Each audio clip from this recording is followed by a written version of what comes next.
बिस्मिल्लाहिर्रहमानिर्रहीम। आज हम डिस्कस करने वाले हैं branches of biology. Branches of biology. अच्छा, इससे पहले वाले लेक्चर में हमने बायोलॉजी की बेसिक डेफिनेशन डिस्कस की थी और ये चीज़ डिस्कस की थी कि हम बायोलॉजी में क्या क्या स्टडी कर रहे हैं। तो उसमें हमने ये डिस्कस किया था कि बायोलॉजी में हम लिविंग ऑर्गेनिज्म को डिस्कस करते हैं, यही लाइफ को डिस्कस करते हैं। और लाइफ जिन चीज़ों में होती है उसको हम लिविंग ऑर्गेनिज्म कहते हैं। तो लिविंग ऑर्गेनिज्म जो है, जिसको हम जानदार भी कहते हैं, तो इसकी ज़िंदगी के मुख्तलिफ पहलुओं को हम डिस्कस करते हैं। तो यहाँ पे पॉइंट हम डिस्कस कर रहे हैं कि अगर हम लिविंग ऑर्गेनिज्म का स्ट्रक्चर डिस्कस कर रहे हैं, स्ट्रक्चर, तो हम बेसिकली डिस्कस कर रहे हैं एनाटॉमी। एनाटॉमी ब्रांच में हम स्ट्रक्चर को डिस्कस करते हैं। ठीक है, अगर हम एक ऑर्गेनिज्म का फंक्शन डिस्कस कर रहे हैं, फंक्शन, क्या हमें एक दफ़ा पता चल जाए कि ऑर्गेनिज्म का स्ट्रक्चर ये है तो उसका फंक्शन क्या होगा, तो उसको हम फिजियोलॉजी ब्रांच में डिस्कस करते हैं।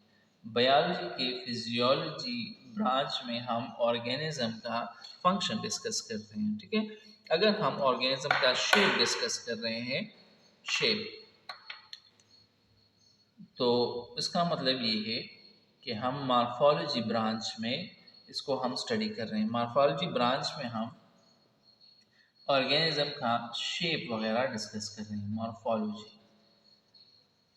अच्छा, इसके अलावा अगर हम डिस्कस कर रहे हैं नेमिंग और क्लासिफिकेशन, क्लासिफिकेशन प्लस नेमिंग। अच्छा, क्लासिफिकेशन एंड नेमिंग का मतलब क्या है कि जब हम ऑर्गेनिज्म को खास ग्रुप्स में डिवाइड करते हैं ताकि उनकी स्टडी हमारे लिए आसान हो जाए, तो उसको हम उसकी स्टडी हमारे लिए आसान हो जाए और फिर उसको हम आसानी के साथ पहचान सकें, तो पहचानने के लिए हम उसको नाम देते हैं और ग्रुप्स में रखने के लिए हम उसको क्लासीफाई करते हैं। तो उस ब्रांच को हम फिर क्या कहते हैं, उस ब्रांच को हम टेक्सोनोमी कहते हैं, टेक्सोनोमी। अच्छा, हमें ये पता है कि ऑर्गेनिज्म, लिविंग ऑर्गेनिज्म जितने भी है तो वो सेल से बने, सेल से। तो अगर हम उस सेल के बारे में स्टडी कर रहे हैं, ठीक है, यानी लिविंग ऑर्गेनिज्म के बेसिक यूनिट सेल के बारे में जब हम स्टडी करते हैं, सेल के मुख्तलिफ स्ट्रक्चर के बारे में, फंक्शन के बारे में और प्रॉपर्टीज़ के बारे में, तो हम सेल बायोलॉजी को डिस्कस कर रहे हैं। बेसिकली हम सेल बायोलॉजी के ब्रांच में उसको स्टडी करते हैं। इसके अलावा जो है, अगर हम इंसेक्ट्स के बारे में स्टडी कर रहे हैं, इंसेक्ट्स के बारे में, ठीक है, तो इंसेक्ट्स वाले ब्रांच को हम एंटोमोलॉजी कहते हैं, एंटोमोलॉजी। अच्छा, अगर हम स्टडी कर रहे हैं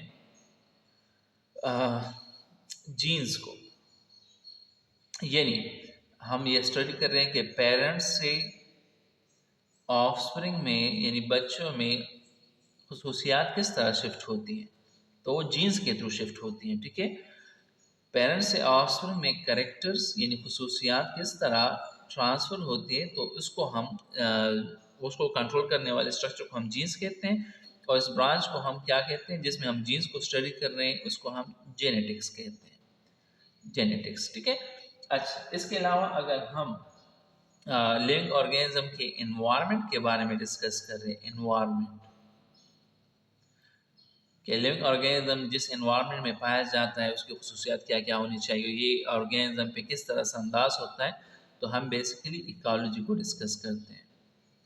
ये हम इकोलॉजी के ब्रांच, बायोलॉजी के ब्रांच इकोलॉजी में हम उसको डिस्कस कर रहे हैं। ठीक है, अच्छा, अगर हम ये चीज़ डिस्कस कर रहे हैं कि एक लिविंग ऑर्गेनिज्म अपने इर्द गिर्द के माहौल में दूसरे ऑर्गेनिज्म के साथ किस तरह बिहेव करता है, ठीक है, और इस तरह किस तरह काम को डिवाइड करता है, तो उसको हम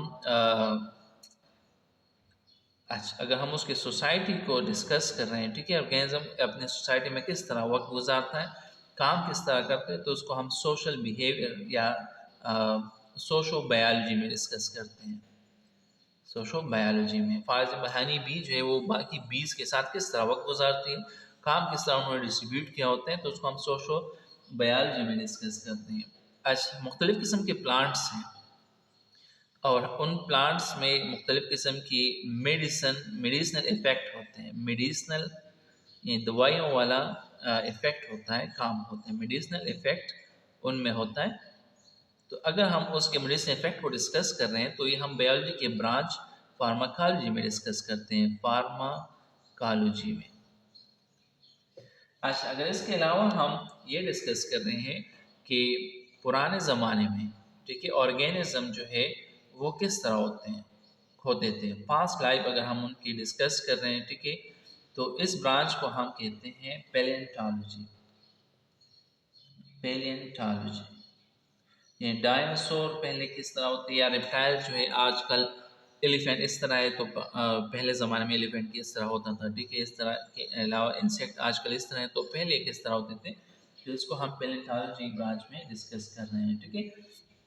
अच्छा, अगर हम ये डिस्कस कर रहे हैं कि लिविंग ऑर्गेनिज्म पहले जाइगोट होता है, ठीक है, जब वो स्पर्म और एग से बन जाता है तो वो जाइगोट की शक्ल में होता है। जाइगोट के बाद वो एम्ब्रियो बन जाता है। तो इस एम्ब्रियो की स्टडी जो है, अगर हम इस एम्ब्रियो को डिस्कस करना चाहते हैं तो हम बायोलॉजी के ब्रांच एम्ब्रियोलॉजी में इसको डिस्कस करते हैं, एम्ब्रियोलॉजी में। अच्छा, अगर हम बायोलॉजी और अगर हम बायो प्लस टेक्नोलॉजी इनको हम डिस्कस कर रहे हैं, यानी फॉर एग्जांपल टेक्नोलॉजी में आ जाता है, ठीक है, information technology, computer science, engineering, physics, chemistry वगैरह, इन सब को हम मिला के डिस्कस कर रहे हैं, ठीक है। तो इससे एक नया ब्रांच बनता है और उस ब्रांच को हम कहते हैं बायोटेक्नोलॉजी। बायोटेक्नोलॉजी जिसका आसान अल्फाज में मतलब ये हो जाता है कि हम सारी टेक्नोलॉजी को यूज़ करके ज़िंदा चीज़ों से किस तरह फ़ायदा उठाते हैं, तो हम बायोटेक्नोलॉजी में इसको डिस्कस करते हैं, ठीक है। इसके अलावा और बहुत सारी ब्रांचेस हैं बायोलॉजी की, उसको हम सब ब्रांचेस कहते हैं। ये उनमें से उनका एक खाका था। कोई क्वेश्चन हो इसके मतलब आप पूछ सकते हैं।